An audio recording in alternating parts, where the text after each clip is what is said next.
Every company starts its automation journey chasing efficiency, but very few turn that first pilot into measurable ROI.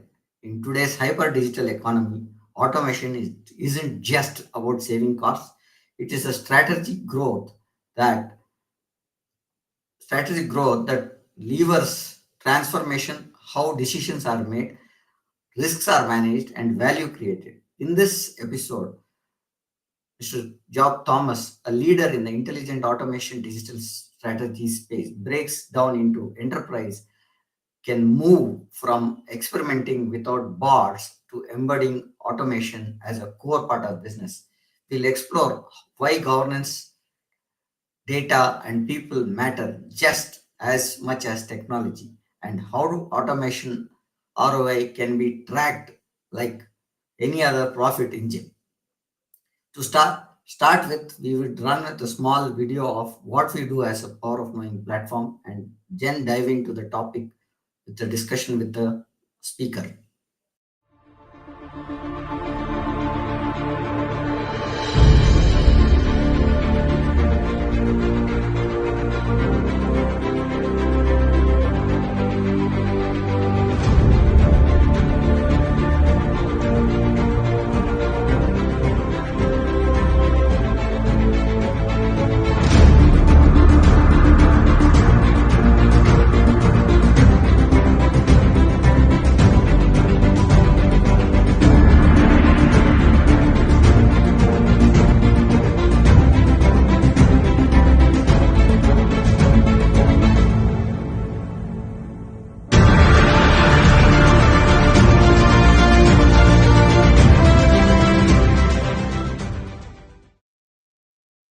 Hi everybody, welcome to Power of Knowing Forum's Knowledge Nexus, tech that moves you, ideas that scale you, and your topic today is how strategy turns first automation into measurable ROI, your go-to podcast on tech, cyberspace strategy, and growth. I am your host Prem Kumar. Yes. Today we'll explore automation and how it can be measured. We have the honor of having Mr. Job Thomas, a digital transformation partner, 4 decades in IT Wizardry, modernizing SMBs strategic process through Agentic AI, delivering business growth with measurable ROI, professor of practice. Let's welcome our esteemed speaker to the podcast event and dive into the topic. Sir, good evening. Welcome to our podcast, sir. Good evening. Namaste. How are you, sir? I'm fine. Thank you, Prem, for giving me one more opportunity to be in this esteemed podcast. Thank you, sir. It's all your speakers. We are at 296 episodes today with the help of you people. You are the engine for running these podcasts, I think. Thank you for that and making this podcast to run 296 non-stop. Thank you for being here again, sir. Let's dive into the topic. Uh, sir, many leaders fear automation investments will never pay off. How can strategy prevent wasted millions? So the fear is valid when organizations view automation as a set of disconnected projects rather than a strategic capability. Strategy prevents wasted millions by enforcing discipline, focus, and accountability from initial project selection through to the benefit of its realization. You need to start by asking what is the most critical business problem we are trying to solve. Strategy maintains that fix, then automate, which means you can't run a broken process into directly as automating that process. So establish a clear, quantified will hurdle like a ROI that forces a rigorous financial justification upfront. You have to establish a central body responsible for setting standards, tools, and best practices. This will dictate the use of standardized enterprise grade platforms that can be scaled horizontally across the organization. Governance ensures compliance and security risks are addressed before deployment. Also, need to include a proactive change management plan to communicate why automation is happening, how it will impact roles, and what new skills employees will need. You have to allocate funds not just for the technology, but also for training employees to maintain, manage, and evolve the automated processes. It requires defining the measurable ROI before starting, not in the middle or not after you have completed the project. Tracking it during deployment and reporting on it after implementation, it's very important. If the metrics, whatever you have set at the beginning of your project, are not met, the strategy demands a course correction or retirement of the unperforming assets, preventing further waste.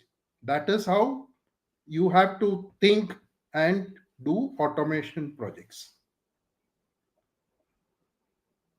Valid pointers, sir. I think automation is not going to just go and change so many things. There is a lot of other ways to look at it and put a strategy towards is what you're saying. And coming to the second point, teams fear automation replaces jobs. How do we shift fear into empowerment and measurable growth? Because now we are talking about automation, which is again AI, which is coming up for us on many other aspects, right? How do we look at this? So, this is arguably the single most important non technical challenge in any automation initiative. The only way to shift fear into empowerment and measurable growth is through a strategy built on transparency, investment, and redefinition of the value itself. The core of the strategy is changing what employees believe automation is doing. See, you have to tell them automation is job evolution. The goal is to Mhm. reinvest capacity into higher value work.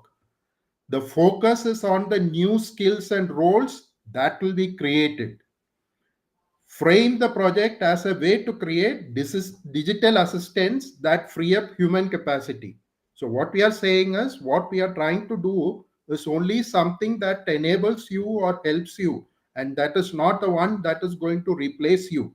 And elevating the way you work from the mundane task to be done by the digital assistant and more strategic and creative work to be done by you.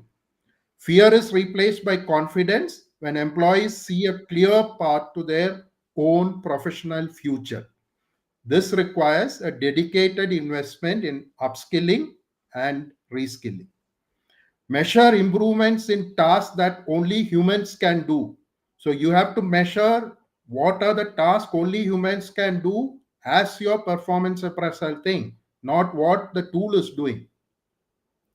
Complex problem solving, emotional intelligence and customer interaction, and creativity and innovation are the things which humans can do better than automation tools. To prove that the investment is creating measurable growth for the team, you must measure the quality of their new work, not just the speed of the old process. So if you have automated a process, you measure what is the new thing what the employees are doing. Strategy prevents fear by replacing a culture of efficiency.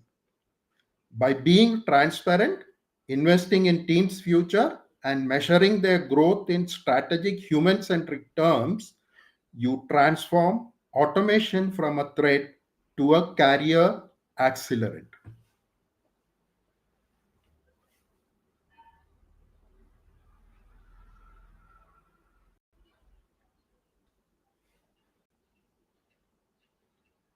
I'm not able to hear you. Sorry, I was on mute. I meant to say is you are trying to reframe and rebuild skills. That's the main pointer that you would like to emphasize, right, sir? Right. CFO's fear ROI is too slow. What first automation wins shows measurable results fast. So this is a critical concern for any CFO. The Yeah. key is to overcoming this fear is to target automation projects that are high volume, highly repetitive, rule based, and it touches only structured data. So that is the first attempt you have to use. So there is huge volume, it is repetitive, it follows a rule, and it is only working on a structured data. These processes are simple to automate, have minimal expectation, and provide immediate measurable returns.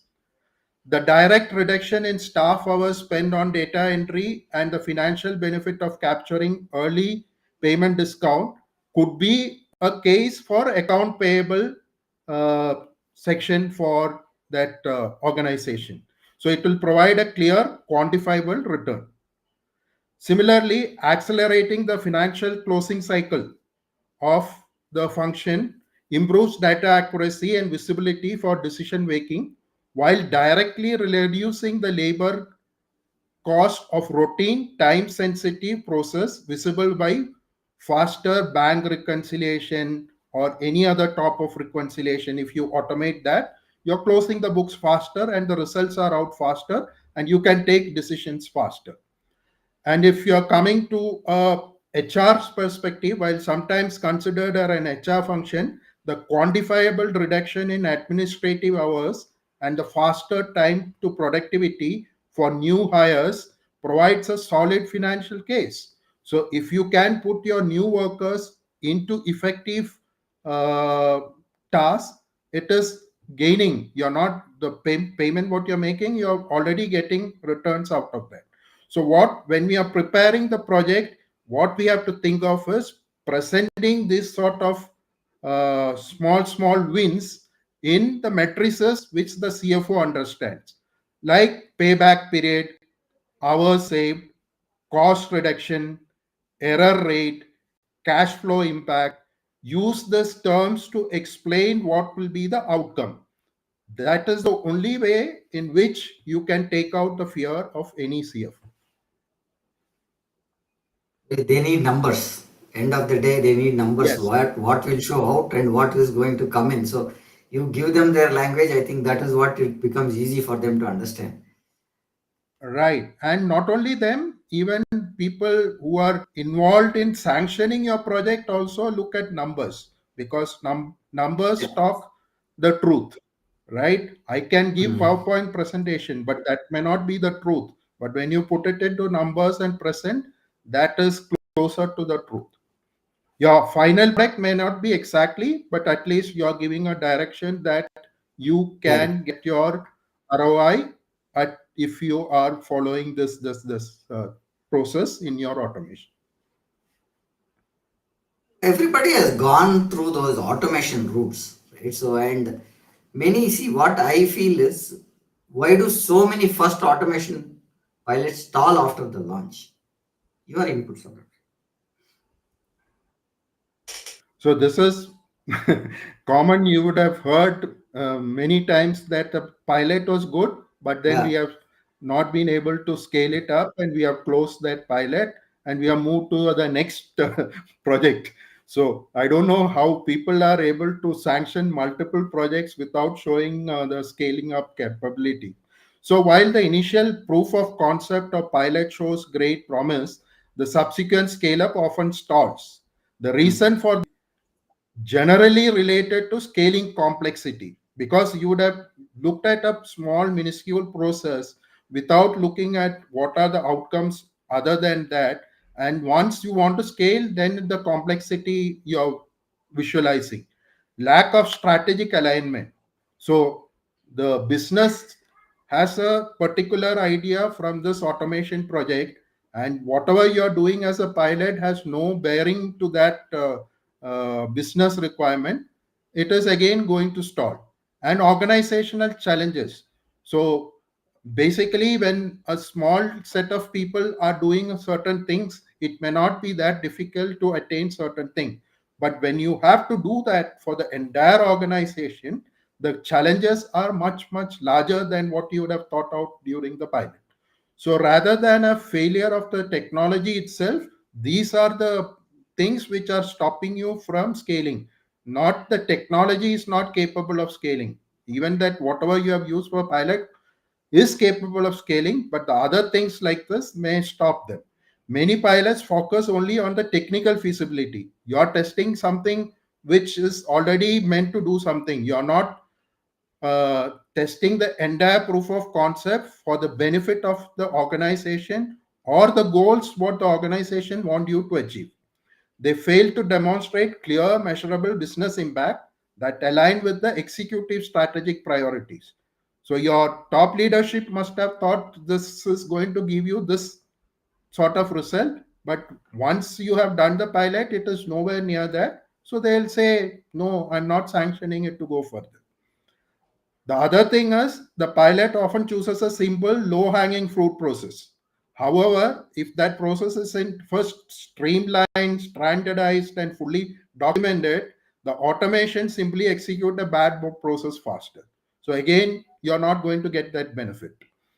When scale the underlying process issues to constant failures and maintenance. So since your process itself was a failed one, when you're scaling up the same thing, you will be only spending time in fixing things and not getting the benefit what we have thought earlier.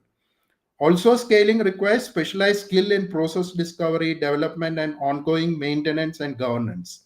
Organization often underestimate the need to upskill or hire dedicated automation talent beyond the initial piloting.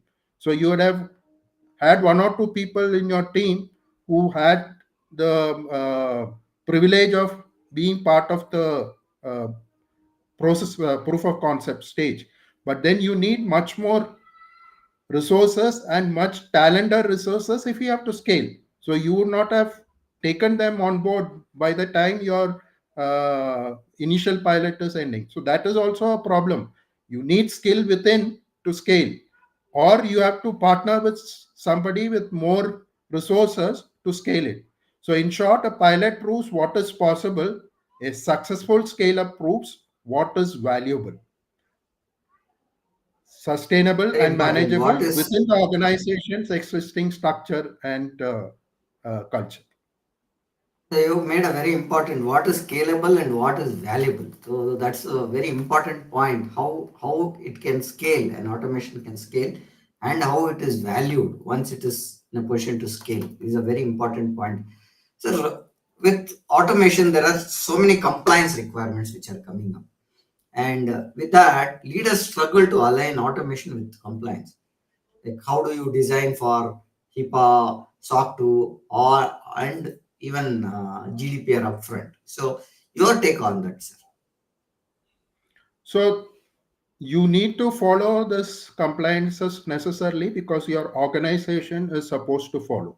So the key to align automation with complex regulations like HIPAA, SOC 2, or GDPR is to adopt compliance by design. So while you're designing your project itself, you think of having compliance with that and bring the policy what is supporting that compliance as part of your code.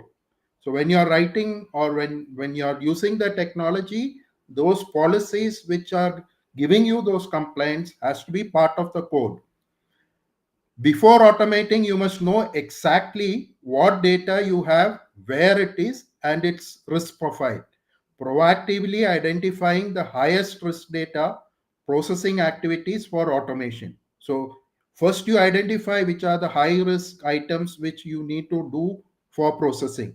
And based on that, you build your policy compliances as and when you are going to access that data.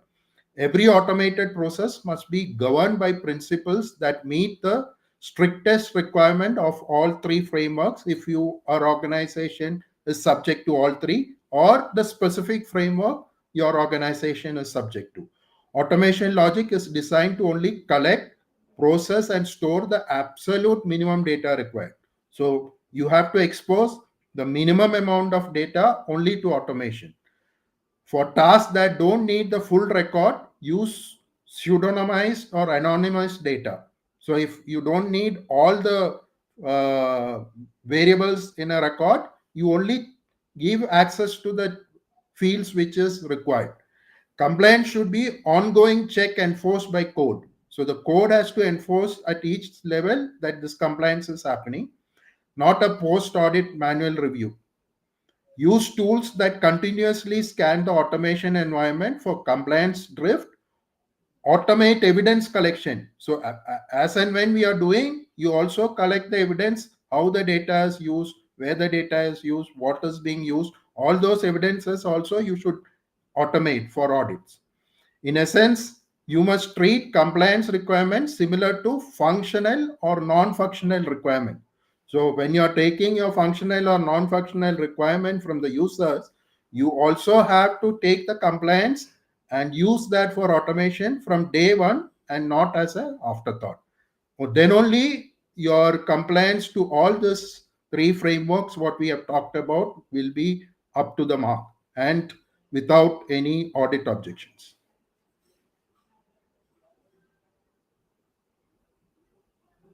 Important pointers, very important pointers, sir.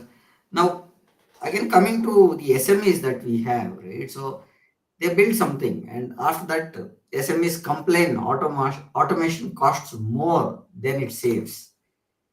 How can strategy flip this pain point? Yeah, so automation cost only can be negated by adopting a strategic, phased, and value focused approach that prioritizes return on investment and total cost of ownership.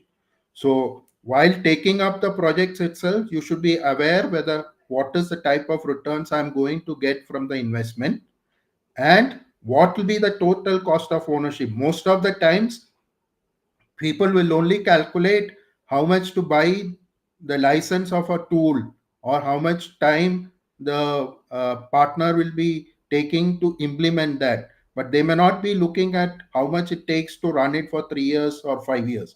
So all those things have to be taken into coherence before you start the project itself. This strategic flip shifts the focus from the initial capital expenditure to the long term benefit in efficiency, accuracy, and labor cost reduction.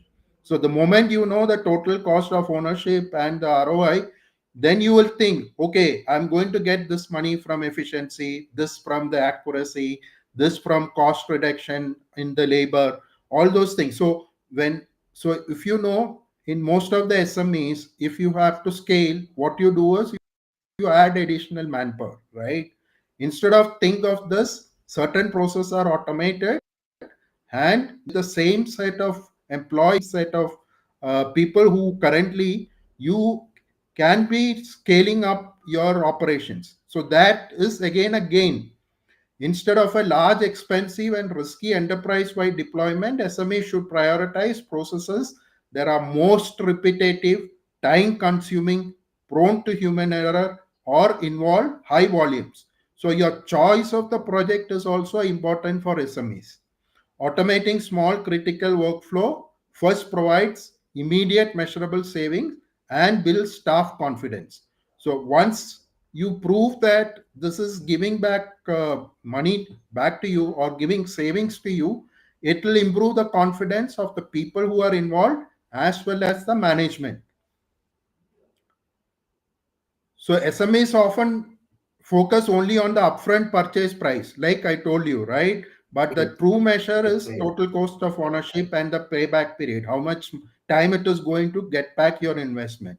Factor in the cost of human error because most of the time, many of your things have to be redone because of human error, which automation significantly Hmm. can reduce, right? Then also what you can do is reducing these errors often provides a faster ROI than pure labor saving.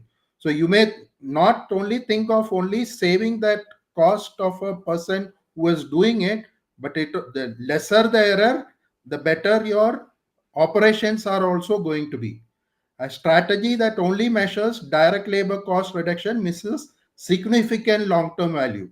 SME should include this non monetary matrices in their ROI calculator. So you will talk about tangible and intangible measures that come to you because of automation, right? So most of the time, you will only calculate what you can actually look at and get, but you also should look at other benefits. Automations allow the businesses to handle increased volume. That's what I'm saying. With the same people, Mm. you can do higher volume without proportionally increasing the headcount, making the growth phase more profitable and sustainable. So the moment you have streamlined your operation using automation, and then your growth is much faster and at a lesser cost what you are currently doing. Sir, coming to the tooling part, right?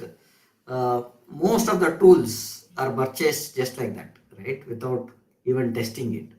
Now, why do companies rush into tools without strategy, and how does this kill the ROI?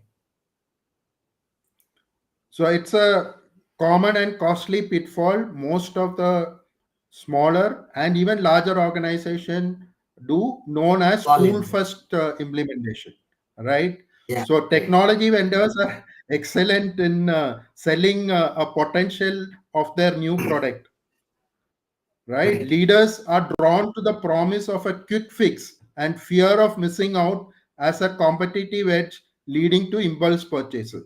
So a vendor has walked into Right. your office and he's promising you all this are possible. You just have to buy my product, and they think that okay, if I don't do, my competition is going to do it. So let me buy this tool. And many companies simply don't have their processes properly documented also to try this tool. They believe buying a tool will force standardization. They think the reverse. If I buy the tool, my process will be standard, but to a tool can only automate the chaos that already exists. So they don't think that the tool is only going to do the same thing what is existing at a higher amount or a higher variations. Recommending a tool without a True. clear strategy almost always leads to a poor negative ROI. So you're not going to get your ROI due to several hidden costs. Only a small fraction of the tool's features are also ever used. So you will have a tool can do Hmm. 100 things, but your organization may need only one. So why should you buy a tool that One. to Yeah. do only that one particular thing?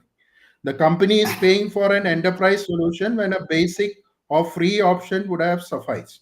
So in the first place itself, you don't look at what are the pricing options you have. You don't first check out that. Straight away you go buy an enterprise version. Instead of simplifying, the new tool adds another layer of complexity to the tech stack by doing this. So you wanted only a small thing to do, but you have bought in a large number, and now you're forced to do all the things together, Do whereas all. you didn't require that. Yeah, employees suffer from tool fatigue then. They don't know which tool to Hmm. use when, and they think, why Use should I use that tool when I don't have even a requirement? All these things are going to requirement. come. So they view the technology as an unnecessary complication rather than a value add. Once the employee is seeing this, they'll think, why should I use this? I'll do whatever way I was doing. That I think is much better than using that tool. So the automated process may be technically efficient, but doesn't contribute to the overall business objective. So any strategic solution, you need to adopt a process first instead of a tool first strategy.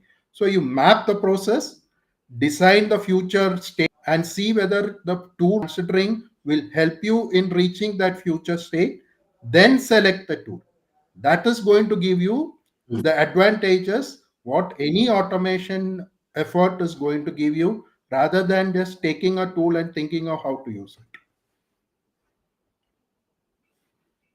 The other big point is the bigger problem with soiled automation is across departments, because you have it across departments, but which tool does what is another challenge. What is your take on that, sir?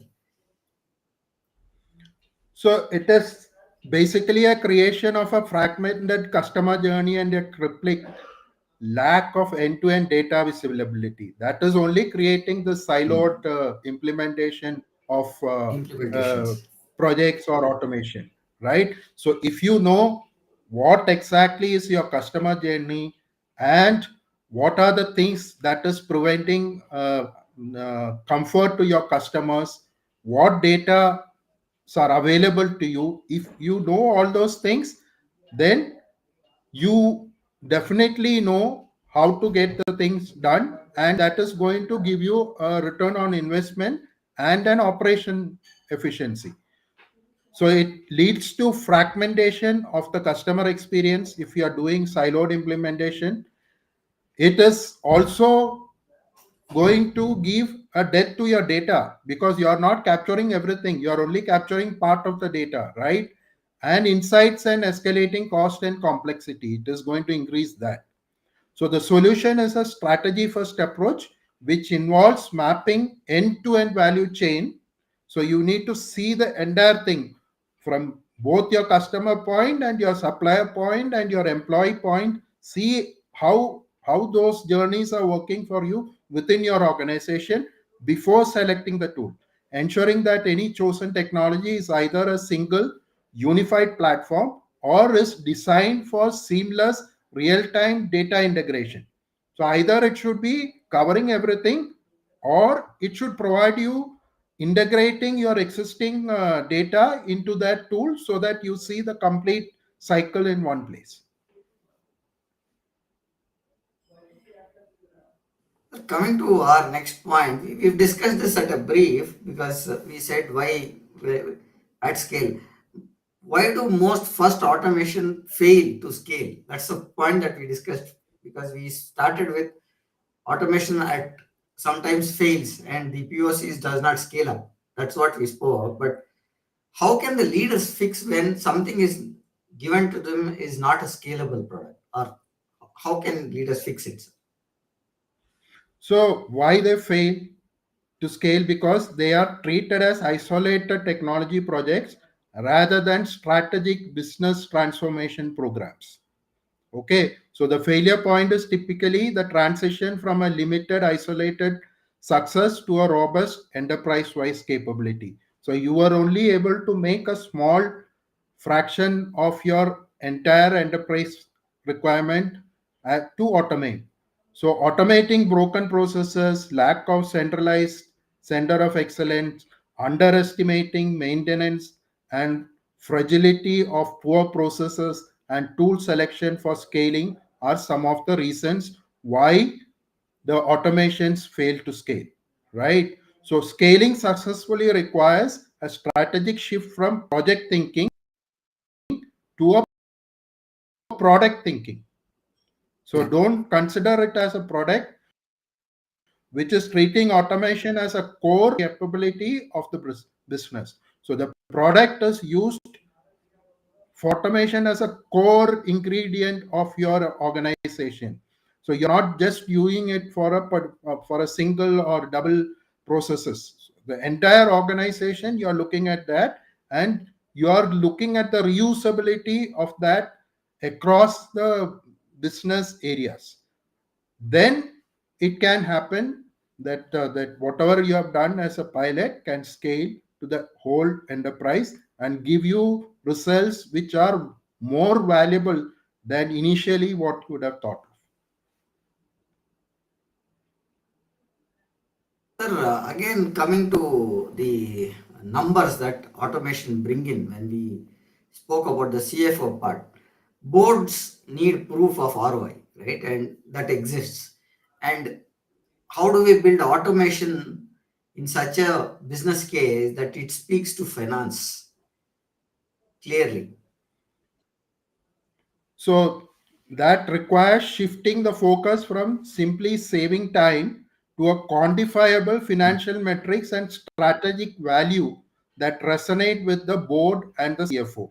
So you're basically saying, I am bringing in this particular financial metrics which has got strategic value, and it is going to improve the performance of the whole organization, right? So frame the problem in financial terms, quantify the solutions, financial impact.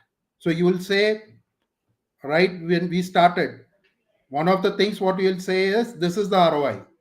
Emphasize strategic and non-financial value also. So one is your financial value. You also should focus on your non-financial value and build a robust recommendation and plan. So based on that, you do a recommendation and a plan to achieve it. So your goal is to tell a compelling story that uses finance own language.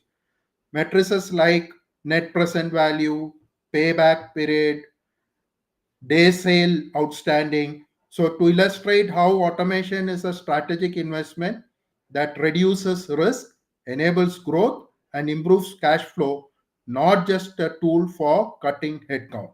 So, if this can be communicated at the initial stages itself, then there will not be a problem with the board or with the finance team. So, you're clearly saying, this is what I'm going to do, this is what you're going to get. Between this, these are the numbers which you can expect. Now, coming to the part of automation when we talk about teams, right? Teams need skills to thrive into automation first companies. How do leaders upskill fast, sir? Because we have the teams, but we don't have the leaders. Your take on it, sir. So, upskilling teams quickly for automation first environment requires a focus, decentralized, and continuous learning strategy that prioritizes applied knowledge and empowerment over formal, slow processes, right? So, instead of relying only on a centralized HR or an IT department to push your learnings or trainings, you have to have uh, ownership for automation skill out of the business unit. So if a particular function is taking up automation within them, first they should get trained themselves for doing that automation ready process. Prioritize the skills needed for the three main automation roles. So in any automation there are key roles, so you have to say this set of employees will either be a business user or a citizen developer. This set of employees will be an automation architect or a developer. This set of employees will be a process owner or a manager. Ensuring training with focus on this sort of roles immediately becomes practical thing in implementing. So fast upskilling is achieved through doing, not just studying. So if you have prepared people in this roles, you ask them now go ahead and do. So that becomes the training faster, the knowledge sharing faster, the capability of that person improving faster, not just by studying, integrating training directly into the workflow. So, as part of the workflow, you are also training them to create that automation for that workflow. So, automation success depends as much on the mindset and process thinking as it does on technical ability. So, that is why you have to skill them in such a way that they fit into the role which you are envisioning for them, and the training is conducted on a decentralized manner than from a centralized manner. A company needs resilience, right? How does automation boost continuity against cyber and supply shocks? So automation, particularly the intelligent automation, which includes many processes like RPA, AI, machine learning, is a fundamental pillar for business continuity and resilience against both cyber threats and supply chain shock. So it shifts operation from reactive to proactive. So that is the whole point of automation. So instead of having a reactive response, you give them a proactive method of responding to these shocks and robotic. So that is the next shift. So automation is based from manual to robotic. So cyber attacks require speed and consistency in detection and response, areas where human intervention is often too slow and prone to error. So, automation makes the detection faster. Automation provides an immediate systematic defense also. So, if I can detect faster, I can also defend it faster. So, security orchestration, automation response, or the SOAR, what we platforms automatically detect the threat, right? And the They immediately initiate a sequence, isolate the compromised machine, terminate related user session, block malicious IP addresses across the firewall, and create a help ticket all in a matter of few seconds, which they are capable of doing. This dramatically reduces the mean time to respond and prevents lateral spread of threat. Supply chain shocks like port closures or material shortages or geopolitical events are mitigated by real time visibility and dynamic adaptability, which intelligent automation can provide to you, right? So then you have this digital twin technology, which uses automation to create a virtual replica of your entire supply chain. And this allow managers to run what if simulations. For example, what if our key port is closed for 3 weeks, and automatically assess the impact, identifying the optimal contingency plan before a real crisis hits your organization. So by so that is why I said you can move from a reactive to proactive plan, and that is the only way you can absorb the cyber and supply shocks which you uh, are continuing to face in most of the organizations. No, your point was valid. In my take is one of the pointers that you said was when supply chain has shortages, and this automation gives you a projection saying that this is where the shortage is there, and this is the dashboard that gives you that information saying that because of this shortage, this is the sector that is getting impacted, or these are the customers that will be impacted during deliveries. Those are very important pointers that I think automation is bringing in terms of dashboards. And now, coming to the leaders part, leaders always look at or desire innovation to be recognized, right? And how can automation projects show the ROI to win visibility? So recognition they can get by strategically defining, measuring, and showcasing the return on investment, right, of Mm. automation projects and Yeah. beyond simple cost saving. So, first, what they are doing is they are saying, as a leader, I'm going to give you this sort of return with this project. So, visibility is won by translating operational matrices into strategic business outcomes. So he has to have that capability saying that if I do this, this is what the business is going to get. Shift the focus from cost saving to strategic value. So most of the time you will only think about cost saving. Strategic value that is created, you measure the time saved on high value business cycles, right? So if a particular process, your order to cash process was taking X number of days, can I bring it to hours? Right? So those sort of business cycle value, if you can bring, then your visibility is increasing. To ensure visibility, every automation project's ROI should be tracked across three distinct, easily digestible categories. So you have to do your ROI or find your ROI in direct financial impact, operational efficiency, and strategic or quality improvements. So, all three you should find what is the ROI coming to you. Then, data only wins recognition if it's visible. So, frequently updated and easy to understand. Regularly present automation success stories in company wide or executive meeting. Use simple narrative driven slides saying before automation this was it, this is the solution what we have done, and this is what has happened after it. So for every gathering or every opportunity you get, you focus on telling these things, and automatically you are going to get the visibility.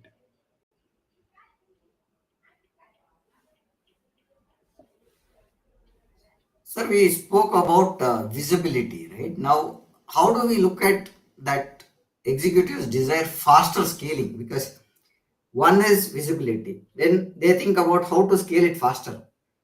How can automation turn growth bottlenecks into accelerators? Because that is what business will look once they look at the ROI, which is win visibility stuff, right?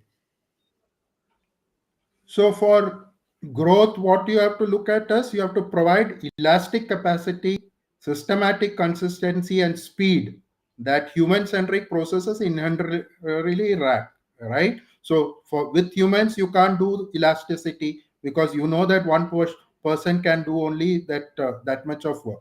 So it achieves faster scaling by decoupling growth from the linear addition of headcount or physical infrastructure. So you'll have to then think of growth. It is happening parallelly irrespective of increasing the headcount or the infrastructure. So you have to have that in your mindset. The primary friction point is rapid scaling is the inability of operational team to keep pace with volume spikes, right?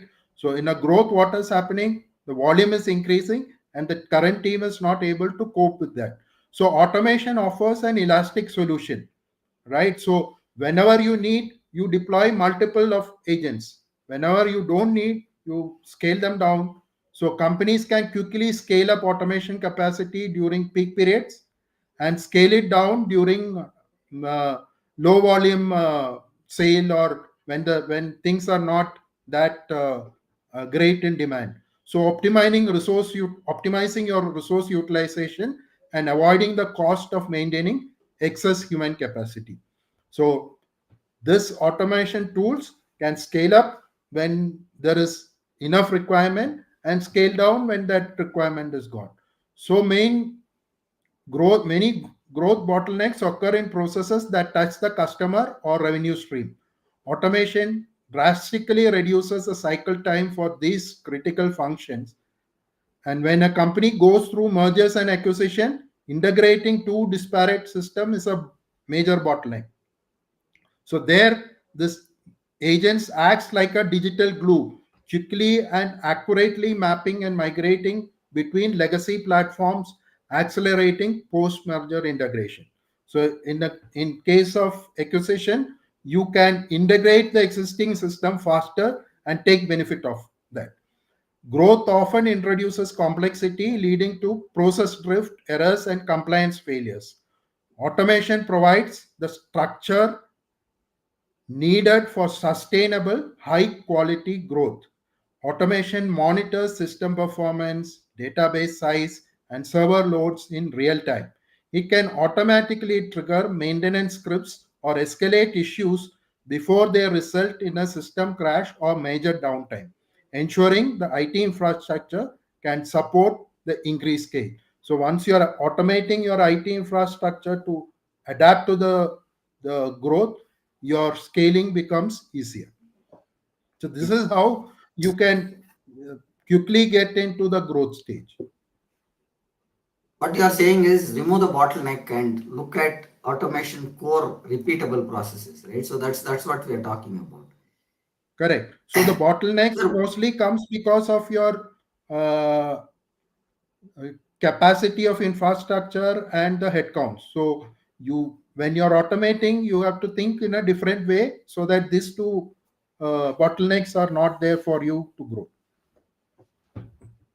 again, I'll come to executives only here. Boards desire certainty. How does automation deliver a predictable ROI over the time? Because what they say is now that you have automated, now ROI is going to come in this sequence and this can it be predicted? That's the point that boards will need. So your take on it, sir. So you can attain that by introducing systematic consistency and quantifiable measurement into business processes, effectively transforming variable human capital cost and unpredictable execution risk into stable, measurable digital asset for performance. So in case of human beings, there could be some unpredictability, and it can also have some human related cost acceleration. Whereas in an automated this thing, it is stabilized. You're going to scale only after it is stable, right? Whatever your project you have done, then it is measurable. So every process is measurable, and your digital asset performs as long as it is uh, given the task of doing what it is supposed to do. So transforming variable cost into fixed. So you're now transforming the variabilities into a fixed cost and measurable assets. So you cannot, you know that these are the things what is going to be. You need to measure only this sort of automation tools, which is going to give you uh, the required output what you have set off in the in terms of a digital asset which is fixed depreciable cost. So you're only depreciating that cost when you're running it in a longer period of time, and minimal maintenance. So once you have this thing, you are purchased, and when it is running, your maintenance may not be that much. So again, you know it is fixed because it is the license cost only you're paying, and you are only paying for the time which is used. And the board can precisely calculate the annual cost of the digital workforce and the output it delivers. So you can view what it is creating, and you know what cost you have already given.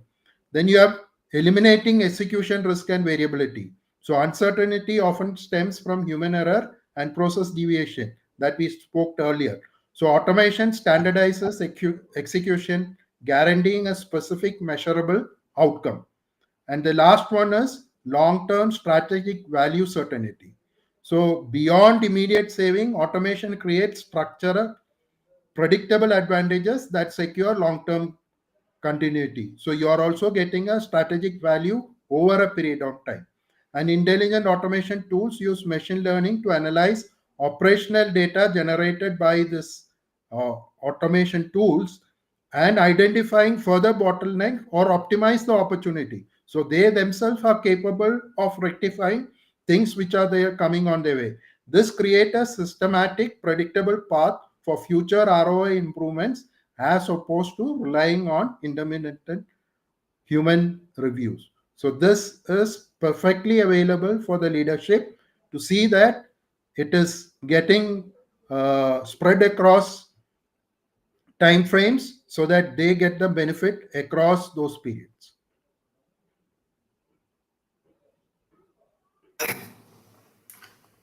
Sir, now what I want to understand from you is automation completes audit in hours. Earlier, it used to take maybe months to close, right? How close we are at looking at that kind of an compliance audit completion in hours with automation? Okay, so we may be very close to certain activities in the audit, which is like Yeah.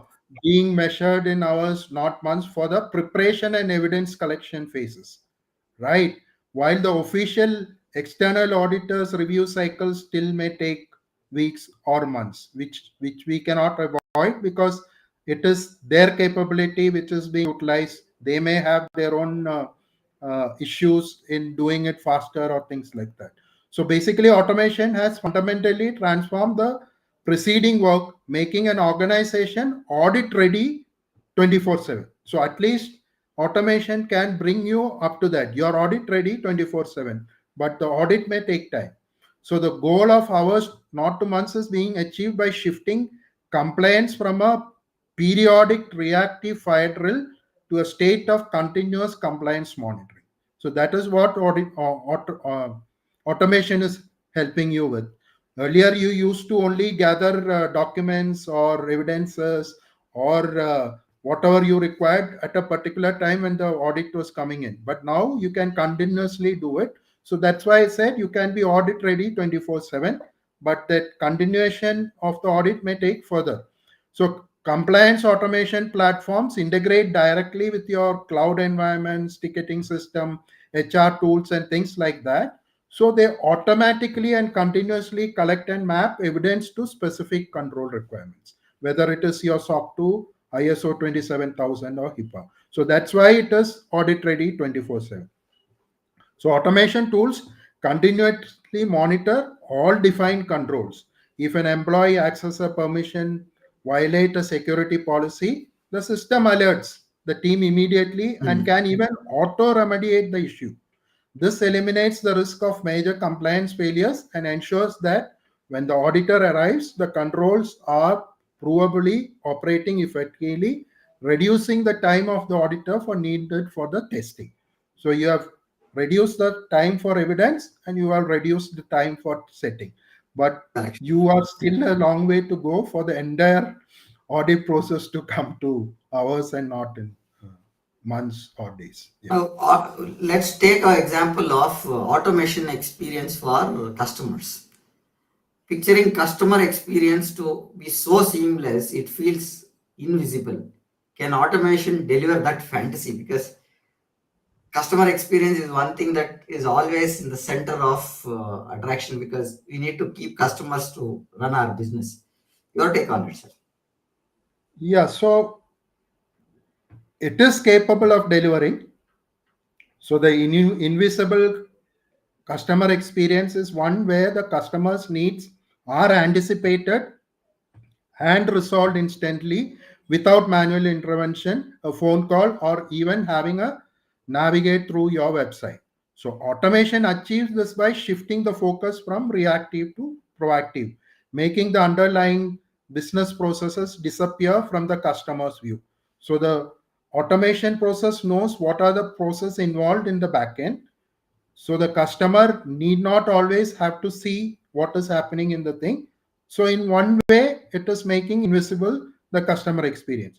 But the three pillars of invisible customer experience through automation are anticipation and proactive resolution. The first pillar, this is the highest form of invisible customer experience, where automation predicts a need and acts before the customer even initiate a contact. So we need to reach to that state. Instantaneous and seamless transaction, that is the second one. Automation removes the friction and waiting time for every customer interaction. So you have to be instantaneous and the transaction has to be seamless. Third one is consistency and contextual memory. So an invisible customer experience means the customer never has to repeat themselves or explain their history. The automation tool already knows whatever was his history, whatever previous contact he was there with the organization, what could be his pain point. So all this is available with the consistency and contextual memory. That way it makes things look invisible. So that this is the only ways in which you can make that customer experience invisible. Sir, coming to our final question today, if future businesses run on autonomous processes, how must today's leader act now? Okay, so if future businesses run on a fully autonomous process, today's leaders must immediately shift their focus from optimizing current operation to re-architecting the organization for a digital first, human centric future. So they should not tinker with the existing processes. They have to start thinking of how the future process is going to be and how you can bring in your employees into that new processes. This requires strategic investment in governance, skills, and data infrastructure. So you're re-architecting the operating model starts from process to flow. So it has to flow. It should not be compartmentalized or siloed. So if you take most of the ERPs now, they talk about processes order to cash. So it is a full cycle. It may be going through 10 departments, but you have to make that process as a flow. Then only it can get automated fast, right? So leaders must treat the organization not as a collection of departments, but as a series of end-to-end value stream that will eventually be autonomous. So you have to think in those terms. If I am not having a human being as a driver, how my process should work. So if you can think of that starting now, that is when you can achieve that autonomous process in future. Thank you for that, sir. With that, we have the questions that I had in mind asked with you. I'll just summarize on the high level of what we spoke in last 50 minutes. We spoke about Okay. sunk costs, how many leaders automation fear investments will never pay off. That's the first point. ROI risk is what we spoke about. And we spoke about don't let automation waste millions is a pointer that we want to look at when we look at automation. The second pointer that we looked at was teams fear automation replaces jobs. Now that was not, it empowers is what we say there. There is no need to worry on that. Automation isn't replacement, it is just an evaluation of what you're doing, which is a mundane job, put into an automation so that you don't need to do work on those mundane jobs, is what then we spoke about CFOs fearing ROI is too slow. That's where we spoke faster ROI or no buy-in. So that's the point that we should look at when we give statistics to the CFO, saying that these are the action points, this is the action we started. Start with a small quick win process and then show the ROI, this is what we were able to achieve. That numbering will help CFOs decide and put some of the buy-in that they can give in, is what we spoke about.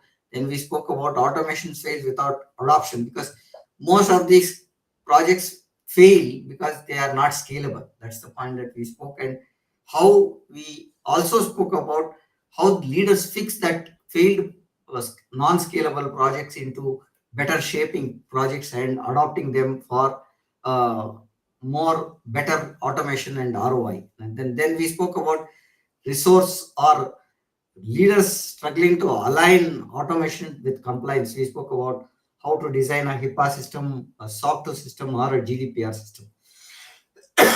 Sorry about that. Then we spoke about how automation can save money when you flip strategy to from a pain point. That's what we spoke about. Then we spoke about sorry, sir. Then we spoke about how boards need ROI to exist, and how can we speak business case into financial terms. How do we bring pointers which finance understands? Then we spoke about upskilling, why leaders need to be upskilled when the teams are getting upskilled. These are the few pointers that we spoke in the last 50 minutes of our discussion. And this is what is the summary that I wanted to bring on what are the pointers that we discussed. Sir, any pointers that you want to add before we conclude the session, sir? So basically, the thing is, just by doing some automation, you're not going to get any value for the organization. So you have to necessarily think of the entire project, what you're doing in the beginning, cost it, see, look at what are the benefits you're creating, and show the organization and the board what is the value what you're going to bring by this automation project. Then only even pilots will be successful, and the successful pilots can be converted into a scalable project. Thank you, sir. Thank you for that. And with this, we would like to conclude our session. And we have, to the Okay, audience, we have streamed this. So right. we have streamed this podcast live to YouTube, Facebook, and Instagram. Hope you like the session. And with this, we would like to conclude our session. Thank you, sir. Thank you for joining us. And we see you tomorrow with our next session, which is the uh, 297th episode, where the title is The Hidden Risks of Titles, Why Mindset Defines Tomorrow's Leaders, at 6:30 p.m. Looking forward to see you. Good day and bye for now, sir. Thank you for, sir. Thank you for being here, and it's an honor Thanks to a have you lot, here, sir. Prem. See you. See you. Bye.